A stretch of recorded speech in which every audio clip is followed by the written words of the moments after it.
Welcome to Luca and Miguel. Enjoy the video. In this video, I will explain how to play Are You Washed in the Blood on guitar. We will start by mastering 3 fundamental open chords, G, C, and D major.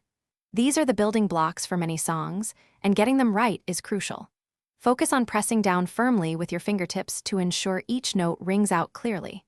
Practice transitioning smoothly between these shapes, making sure there are no pauses or buzzing sounds. This foundational step will set you up for success. Next, let's tackle the strumming pattern. A simple yet effective rhythm for this hymn is down, down, up, up, down, up. This pattern provides a gentle, flowing feel that suits the song perfectly. Remember to keep your strumming hand relaxed and your wrist loose to avoid tension.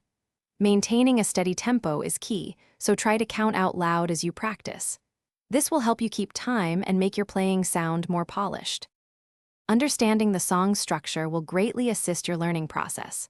Are You Washed in the Blood typically follows a straightforward verse-chorus format, repeating the same chord progression. Begin by practicing each verse and chorus section very slowly, ensuring accuracy before attempting to speed up.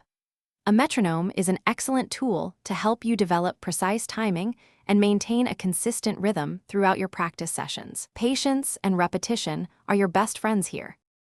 Now it's time to put everything together and play the full song. Focus on smoothly transitioning between your G, C, and D chords while maintaining the down, down, up, strumming pattern.